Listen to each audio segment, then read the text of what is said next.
Bonjour chers amis Capricorne et bienvenue sur cette vidéo consacrée à votre horoscope du mois de septembre 2023 que nous allons voir ensemble avec le concours de mon jeu, mon Oriacle, voilà, qui va vous être présenté, parce que c'est l'une des premières fois finalement où je fais des vrais tirages en direct en vidéo, en dehors des lives évidemment, parce que j'en ai fait dans les lives.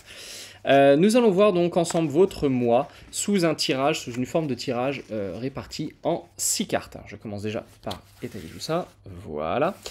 Alors, nous allons regarder votre horoscope avec 3 cartes de temporalité, 2 cartes de domaine et une carte conseil. Temporalité, temporalité, temporalité, domaine, domaine et conseil. La première temporalité, c'est la première décade, la deuxième décade, troisième décade, c'est-à-dire première décade du 1er septembre jusqu'au 10 septembre à peu près, ensuite du 11 septembre jusqu'au 20, et ensuite du 21 jusqu'au 30 septembre. Ensuite, nous verrons une carte pour votre vie personnelle amoureuse et une deuxième pour votre vie professionnelle et sociale, et en dernier, une carte de conseil, tout simplement l'avis du jeu pour vous dire ce qui pourrait être bon pour vous de faire afin de passer un bon mois. Alors on va commencer. Première décade pour vous Capricorne en septembre. Hop, la première est ici, deuxième décade c'est ici, troisième décade c'est ici. Votre vie personnelle amoureuse, on est là. Votre vie professionnelle, c'est ici. Et la dernière, le conseil. Qu'est-ce qu'on vous recommande? C'est par là.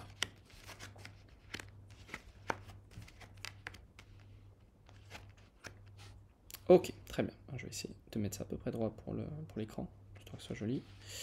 Schlick. Voilà. Donc nous avons, pour votre première décade, nous avons la carte des amis. Pour la deuxième décade, la carte de l'épée, puis de la pluie d'or pour la troisième. Pour votre vie personnelle, nous avons les pourparlers, vie professionnelle, le bâton. Et en conseil, nous avons le oui, qui est un excellent conseil.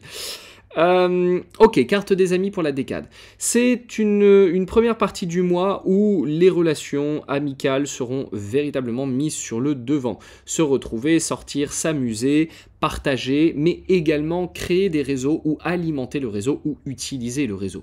Quand on a des amis, on peut les appeler quand on a besoin, ils peuvent nous appeler quand on a besoin, mais on a peut-être aussi la possibilité de les appeler quand on a envie. Et quand on a envie, c'est pas forcément parce qu'il y a une nécessité.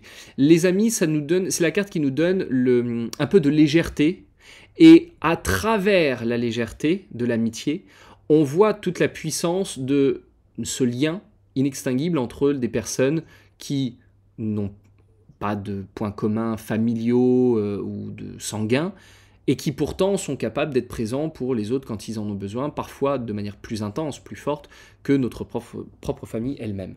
La carte des amis, c'est celle qui va nous dire, là en tout cas, que pour ce début de mois, ça peut être intéressant de vous laisser porter par cette envie justement de réveiller cette deuxième famille. Vous savez, dans le mot famille, il y a le mot ami. Voilà, F-A-M-I, deux LE, on a l'amitié à l'intérieur de la famille. Et juste d'aller voir à quel point cet entourage familial peut représenter, cet entourage amical, pardon, peut représenter une seconde famille. D'aller resserrer les liens avec ces personnes-là juste parce qu'on les aime, juste pour le plaisir de les aimer. Et pas simplement parce qu'on a besoin d'un coup de main. Ceci étant, si jamais il y a besoin, vous avez besoin ou d'autres ont besoin, c'est le moment de faire fonctionner les réseaux. Et particulièrement, si jamais vous êtes en recherche d'un emploi, parce que évidemment je vois la carte du bâton qui se trouve de l'autre côté, si jamais vous avez besoin d'un emploi, vous recherchez un boulot, parlez-en autour de vous. Parlez-en, discutez-en avec vos amis, qu'ils en parlent à leurs amis, qu'ils en parlent à leurs amis, voilà. Que tout le monde en parle. Faire fonctionner ce qu'on appelle l'arbre à téléphone. Hein. Il faut vraiment propager la nouvelle. Parce que la carte des amis, c'est aussi ça, c'est l'idée de l'entraide et des réseaux. Il y en a un qui va en parler à un autre, qui va en parler à quelqu'un d'autre, et puis ainsi de suite. Et à la fin, on se retrouve avec une opportunité qui débarque dans notre vie qui normalement ne serait jamais arrivée si on n'en avait juste pas parlé à cette première personne. Deuxième décade, on a la carte de l'épée. La carte de l'épée, c'est une carte qui fait partie des arcanes majeures du tarot. Vous savez qu'on a le bâton qui se trouve ici, on a la coupe, le denier et l'épée. Et l'épée, c'est un état où on est, comment je peux dire, à focaliser beaucoup son énergie sur la puissance, l'autorité, la volonté, le pouvoir, la hiérarchie, la décision. On n'a pas envie de se laisser faire, on ne se laisse pas marcher sur les pieds, on peut être un peu colérique, on peut être un peu chafouin, on peut être un peu... Enfin, chafouin d'ailleurs, au demeurant, ça ne veut pas dire ça, mais voilà, l'usage veut que. On peut être un peu contrarié ou contrariant, mais c'est juste parce que on sait ce qu'on veut, on sait où on veut aller, on sait le résultat qu'on a envie d'obtenir. Et en fait, c'est une carte qui peut manquer cruellement de patience, qui peut manquer totalement de pédagogie, ça c'est clair, mais qui en même temps a cette espèce de clarté d'esprit de savoir que si elle le fait, c'est parce qu'elle sait qu'elle peut le faire et qu'elle doit le faire et que c'est comme ça qu'il faut le faire pour obtenir ce qu'elle a envie. Donc, ne vous attendez pas à avoir une deuxième décade extraordinairement agréable et amicale. Sauf que, à nouveau, si jamais vous êtes en recherche d'emploi, on pourrait ici avoir un entretien d'embauche. Parce que l'épée, c'est également le pouvoir institutionnel, particulièrement tout ce qui est DRH. Parce que les DRH, ce sont eux qui décident si oui ou non, et qui en plus ont en eux, de par leur activité, cet attribut de l'épée qui est un attribut intellectuel, mental. Donc, on pourrait avoir ici des entretiens, qui pourraient ensuite, sur la pluie d'or, déboucher sur des choses sympas. On va en parler après.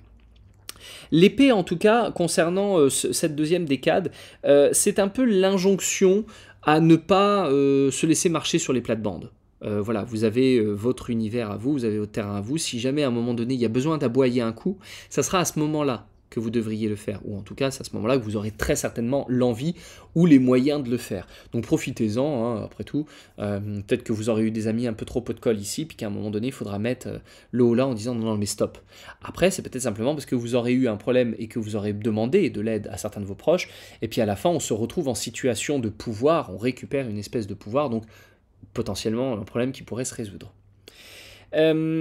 L'épée, de manière générale, c'est un peu la carte, effectivement, comme je disais, qui parle de l'administration.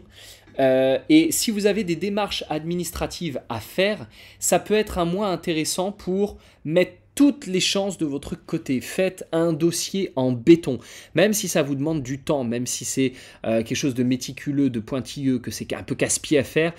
Ne ratez pas cette occasion, parce qu'il y a peut-être quelque chose d'important derrière. Il faut absolument que le truc soit chiadé à mort. Donc on fait fonctionner les relations qui peuvent nous aider peut-être à progresser sur quelque chose, mais ensuite c'est de notre responsabilité de faire correctement les choses et de ne pas faire n'importe quoi, n'importe comment. En dernier, on a la pluie d'or. C'est une réussite. C'est un cadeau qu'on nous fait, c'est une opportunité qu'on nous amène, c'est aussi au niveau financier une interrogation qui peut se poser, parce que la pluie d'or, c'est aussi l'argent qui circule, mais est-ce que ça veut dire que c'est de l'argent qui rentre ou est-ce que c'est de l'argent qui sort?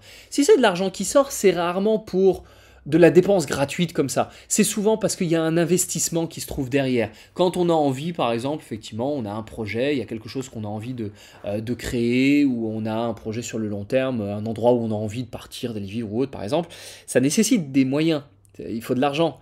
Là, soudainement, c'est comme si l'argent arrivait pour nous permettre de le faire, ou c'est comme si on avait l'argent à sortir et on le sort, ce qui veut donc dire que certainement, pas très loin derrière, il y aura une réalisation, il y aura la potentialité à pouvoir enfin donner une matérialité à cette volonté-là.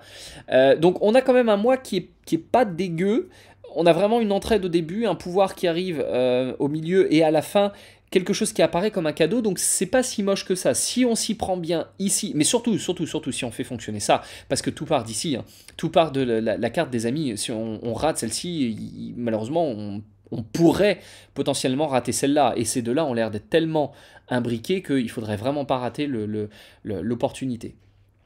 Dans votre vie personnelle, on a la carte des pourparlers. J'ai l'impression qu'il peut, avec cette carte-là, y avoir quelques dissensions, des débats, on n'est juste pas d'accord sur des détails. Je pense pas que ce soit vraiment un débat de fond, je pense que c'est plus un débat de forme. Ça me paraît pas grave, ça me paraît pas dramatique. On aurait vraiment quelque chose de dramatique, on aurait le couteau ou les ciseaux. Voyez, quelque chose de plus tranché, de plus refroidissant. Là, on a juste les pourparlers, c'est-à-dire, c'est comme si on cherchait. Vous savez, par exemple, pardon, j'essaye au maximum de limiter les anglicismes, mais là je suis un peu obligé. Les brainstorming, j'ai pas de mot en français, mais quand on se rallie à plusieurs et puis chacun balance ses idées, on donne tous des idées en même temps pour essayer de faire une espèce de maelstrom d'idées, de suggestions pour qu'à un moment donné ça donne quelque chose. Eh bien c'est comme si on avait ça dans le couple, c'est comme s'il y avait peut-être qu'à nouveau le projet qui est au bout de la ligne de ce que vous êtes en train de créer. Peut-être que ça touche le couple, peut-être que c'est pas entièrement individuel, c'est peut-être juste pour le couple, mais ça a l'air en tout cas d'affecter le couple, et dans ce cas-là, il faudrait trouver la zone de confort pour les deux, le truc qui va faire que tout le monde est ok, et que c'est une option enviable pour tout le monde. Si vous êtes célibataire, en revanche, les pourparlers, ça c'est un peu, j'allais le dire, c'est le speed dating, c'est les rencontres, voilà, on se croise, on se voit, on prend un verre, mais ça ne donne rien de bien solide ou de bien sérieux. Je vous inviterai durant cette période pour la vie amoureuse, soit c'est juste parce que vous-même vous aurez envie de légèreté, vous n'aurez pas forcément envie de vous engager, soit parce que il sera mis, on va dire, à votre disposition des proto-relations qui en réalité ne vont pas déboucher sur grand-chose parce que l'entente ne sera pas au beau fixe ou parce que le moment n'est pas le bon. Prenez vraiment ce mois avec beaucoup de légèreté d'un point de vue amoureux, parce que pas grand-chose de bon ne peut en sortir de façon pérenne en tout cas. Mais ça peut être cool. Les pourparlers, vous allez sortir pour prendre des verres avec des personnes que vous connaissez pas simplement pour les rencontrer, et ça marche très très bien. Hein. Ensuite, on a la carte des bâtons pour le domaine professionnel. C'est excellent parce que la carte des bâtons, c'est le petit miracle qui se produit. Et c'est la carte de l'action, c'est la carte du travail. Voilà, dans le tarot de Marseille, c'est elle qui met le corps en activité, en action. C'est elle qui bosse, elle est associée. Hein, donc si vous n'avez pas lu mon bouquin, Tarot, l'Odyssée terrestre, qui fait une association entre les arcanes mineures et l'Inde, en fait le bâton correspond à la caste des mains-d'œuvre, la main-d'œuvre. Donc vous avez les brahmanes qui sont les grands sages, qui sont associés au couple, les kshatriyas qui sont associés à l'épée, qui sont les politiciens, les propriétaires, voilà, toutes les personnes qui sont ou les combattants également. Et nous avons les vaishyas qui sont les commerçants, et en dernier on a les shudras, et les shudras se retrouvent ici, qui sont la main-d'œuvre et qui sont ceux qui travaillent durement, qui sont actifs. Donc pour le domaine professionnel, c'est très bien d'avoir ça, parce que ça veut dire qu'en gros ça bosse, ce qui fait que si vous n'avez pas de travail, il y a l'air quand même d'avoir un boulot à la clé, ce qui est pas, il y a pire, il y a plus dégueu, hein. On est d'accord que c'est pas si mal que ça. Maintenant, la carte du bâton, si jamais vous êtes dans une profession où vous êtes en train d'affronter une difficulté, il se passe quelque chose, il y a une embûche, il y a une porte fermée quelque part, et vous aimeriez peut-être résoudre ce problème, le bâton est capable de faire ça, parce que le bâton prend quelque chose qui est rudimentaire, qui est un peu rustre, un peu brut, et il en fait quelque chose de beau, comme par un tour de magie, et ça devient une baguette magique. Donc, c'est quand même faisable d'avoir cette solution qui peut débarquer. Donc vous avez un mois qui est pas très moche. Et qu'est-ce qu'on a en conseil? On a le oui. Le oui, si vous ne savez pas ce que c'est que le oui, regardez le film avec Jim Carrey, Yes Man, et vous allez comprendre. C'est dire oui à tout ce qui vient. Tout ce qu'on vous propose, vous dites oui, vous y allez.